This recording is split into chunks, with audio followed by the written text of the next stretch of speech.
बिस्मिल्लाहिर्रहमानिर्रहीम। अस्सलाम वालेकुम।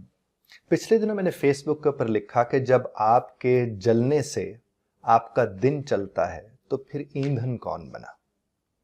बहुत से लोगों ने इसके ऊपर राय कायम की, बहुत से लोगों ने मुझसे इस सिलसिले में राब्ता कायम किया। ज़ाहिर है जो मेरा काम है मैं उस सवाल से उनसे मैंने बात की और मुझे चूँकि इसके ऊपर काफ़ी ज़्यादा रिस्पॉन्स मिला इस जुमले के ऊपर, तो मैंने सोचा कि मैं इसके ऊपर भी वीडियो बनाकर आपकी खिदमत में पेश करता हूँ। देखिए साहब, होता ये है कि हम लोग पता नहीं क्यों, वाकई पता नहीं क्यों, क्योंकि अगर हमें पता हो तो हम ऐसा कभी भी मत करें, हम क्यों अपने हर काम को करवाने के लिए जलते कुड़ते और सड़ते रहते। अब सुबह से लेकर रात तक अपने रात को बैठ के इहाता कीजिए कि कब कब आप जले थे, कब कब आप कुढ़े थे, और अगर उस वक्त की कोई तस्वीर आपके सामने ले आए तो आपको अंदाजा होगा कि सबसे ज्यादा उस चीज से अगर कोई मुतासिर था तो वो आप थे। बहुत से ऐसे लोग जो ये कहते हैं मेरी तो कोई सुनता नहीं है, मेरी तो कोई समझता नहीं है, लोगों को मेरी समझ नहीं आती है। और जब आप कहते हो कि आपकी कोई सुनता नहीं है, आपकी लोगों को समझ नहीं आती, तो भाई जब किसी को आपकी समझ नहीं आती तो वो आपको क्या समझेगा। इसका मतलब तो यही है कि आपको समझाना नहीं आता। आपके दिमाग में ये बात क्यों बैठ गई है कि आपके चीखने से ही काम होता है। ऐसा नहीं है।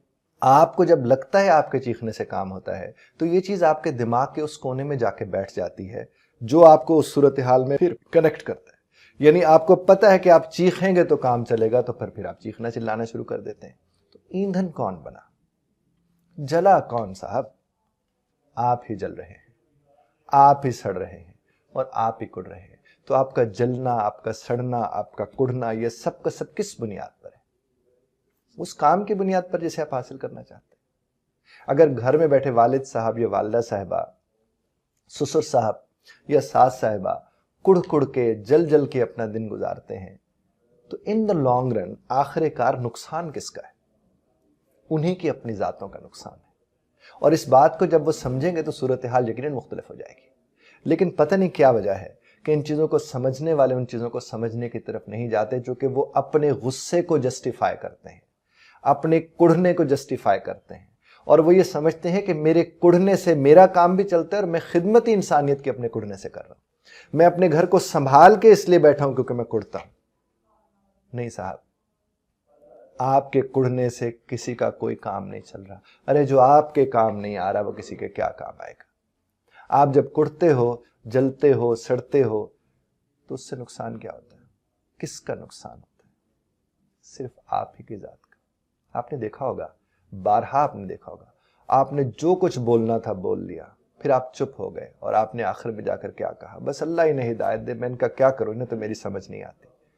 तो ये बात अगर आप शुरू में ही समझ लें कि उनको आपकी समझ नहीं आती, तो कम से कम एक काम तो हो सकता है कि आप नहीं कुढ़ेंगे, ये काम तो हो सकता है कि आप नहीं सड़ेंगे। यार मुझे याद है, हम एक मोहल्ले में रहते थे, वहां पर वो साहब थे, वो ससुर साहब, वो बोली जाते इतना बोलते थे, बच्चों को भी अपनी बहुओं को भी, और आखिर में जाकर कहते थे कि मेरा सब्र तुमसे पूछेगा। और हम लोग तो शुरू शुरू में हंसा ही करते थे उनके ऊपर कि सब्र तुमसे पूछेगा, अभी कोई कमी बाकी रह गई थी और सब्र की शक्ल क्या वो दिखा रहे थे। इस तरह आप लोगों के रोजमर्रा में भी बहुत से ऐसे लोग होंगे, बहुत से ऐसे लोग होंगे जो इस तरह के जुमले आपसे बोलते रहेंगे और आखिर में जाकर कहेंगे कि मेरा सब्र ही है जो आपको देख सकता है, जो कि मुझसे साबिर तो कोई नहीं। ये असल में जब आखिर में जाके कोई कहता है ना कि मेरा सब्र तुमसे पूछेगा, ये अपने हिस्से का पूरा काम करके बैठे होते हैं, ये खुदाई को छोड़ नहीं रहे होते हैं, और आखिर में जाकर कहते हैं मेरा खुदा तुमसे पूछेगा। अगर ये पहले ही कह दे मेरा खुदा तुमसे पूछेगा तो सूरत हाल मुख्तलिफ हो। आप चाहे किसी जॉब करते हैं, आप कहीं अफसर हैं, कहीं आप कंपनी चला रहे हैं, आप किसी इदारे में मालिक का किरदार अदा कर रहे हैं, आप किसी इदारे में सरबराह का किरदार अदा कर रहे हैं, आप अपने घर में सरबराह का किरदार अदा कर रहे हैं, आप बड़े भाई हैं, आप बड़ी बहन हैं, आप बड़ी भाभी हैं, आप जो भी हैं, आप अगर सड़ रहे हैं, आप अगर कुढ़ रहे हैं, तो बुनियादी तौर पर आप सड़ रहे हैं, आप कुढ़ रहे हैं और आप ही परेशान हो रहे हैं और आप ही ईंधन बने हुए हैं। आपको ये जो लगता है कि आप लोगों की जिंदगी में रोशनी लेकर आ रहे हैं, तो ये रोशनी साहब आप लकड़ी बन के जल रहे हैं और वो वाली रोशनी से किसी को कोई फायदा नहीं होगा। उन्होंने उस रोशनी को रोशनी मानना नहीं और आपने यहां से जल जाना है, और फिर एक और ज्यादा एहसास होगा आपको इस बात का लेकर। تو آپ اگر ان باتوں سے بچنا چاہتے ہیں تو مہربانی فرما کے اپنا خیال رکھیے. آپ جتنا اپنا خیال رکھیں گے اتنا آپ کسی اور کا خیال رکھ سکیں گے, اور جو اپنا خیال نہیں رکھ پاتے وہ کبھی کسی کا خیال نہیں رکھ سکتے. اور جب ہم کہتے ہیں یہ بات, میں اکثر یہ بات جب کہتا ہوں, میرا ایک ویڈیو بہت زیادہ وائرل ہوا کہ میرے پاس میں ہوں, تو اس کے اوپر مجھے بہت سے لوگوں نے یہ باتیں بھی کیں اور کہیں کہ شاید میں یہ نہیں کہہ رہا کہ میرے پاس اللہ سبحانہ و تعالیٰ ہے یا میرے پاس نبی کریم صلی اللہ علیہ وسلم کی ذات مبارکہ سے محبت ہے. ارے ان کے علاوہ ہم ہیں ہی کون؟ سب کچھ بے شک انہی کے دم قدم سے ہے, اور انہوں نے بھی جب ہمیں یہ سمجھایا سکھایا کہ لوگوں کا خیال رکھیں, تو اس میں کہا کہ ہم ٹھیک ہوں گے تو کسی کو ٹھیک رکھ سکیں گے نا.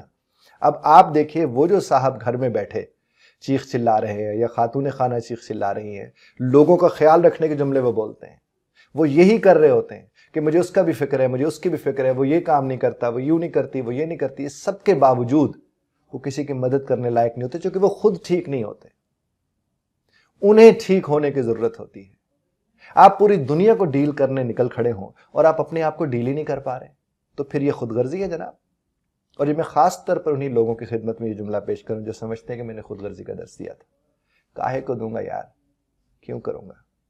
لیکن میں یہ عرض کرنا چاہ رہا ہوں کہ آپ ٹھیک ہوں گے تو آپ کسی کو ٹھیک کر سکیں گے نا. یعنی میں ٹھیک ہوں گا تو میں ٹھیک کرنے کی کوشش کر سکتا ہوں نا. اور اگر میں ٹھیک ہی نہیں ہوں اور میں صرف یہی سوچ رہا ہوں کہ لوگ ٹھیک ہونے چاہیے, تو یہ تو بات درست نہیں ہے. اور پھر بعد میں کہوں جناب مجھے لوگوں کا بڑا خیال ہے. نا صاحب, اپنا خیال رکھ کے سب کا خیال رکھا جا سکتا ہے. میں اکثر پیرنٹس میرے پاس آتے ہیں جن کی اولادیں جوان ہیں, بچوں والے ہیں, میں ان پیرنٹس سے کہتا ہوں کہ آپ صرف ایک مہربانی فرمائیے, آپ اپنی صحت کا خیال رکھیے. آپ صحت مند ہیں نا, تو آپ کے بچے صحت مند بھی ہوں گے, خوش بھی ہوں گے, ٹھیک بھی ہوں گے. اور آپ صحت مند کب رہیں گے؟ جب آپ مثبت سوچیں گے, آپ پازیٹیو سوچیں گے. ارے آپ کا آپ کے بچوں کے ساتھ اب دعا کا تعلق ہے, اچھے رویے اور اچھے بول چال کا تعلق ہے. اور اگر کہیں ان سے کوئی کوتاہی ہو جاتی ہے, کچھ ایسی بات ہو جاتی ہے, تو آپ سے تو یہی گزارش ہے نا کہ آپ اس کا خیال اس طرح ہی رکھ سکتے ہیں کہ آپ ان کے حق میں دعا کریں, ہدایت کی دعا کریں. ان سے الجھ کے انہیں گناہ گار مت کریں. وہ نہیں جانتے وہ کن حالات کے شکار ہیں, وہ نہیں جانتے کہ وہ اس طرح کی چیزیں کیوں کر پا رہے ہیں. تو اس طرح بڑوں کا اپنے بچوں کا خیال رکھنا بھی یہ ضروری ہے. ارے جب وہ چھوٹے تھے تب بھی تو آپ رکھتے تھے نا. آج بھی انہیں چھوٹا کہتے نہیں کہ والدین کے لیے بچے کبھی بڑے نہیں ہوتے, تو پھر آپ انہیں کیوں بڑا سمجھ لیتے ہیں؟ مہربانی بن کے میں آپ سے یہی گزارش کروں گا, خود ایندھن بننا, اپنے آپ کو بچائیے ایندھن بننے سے. آپ اپنے آپ کو جلا کے کسی کی زندگی کو روشن نہیں کر سکتے. بہت شکریہ دھیان سے سننے کا. طرز اختلاف رائے کا حق آپ محفوظ رکھتے ہیں, اور طرز اختلاف رائے کا ہی خیال رکھیے گا. بہت شکریہ.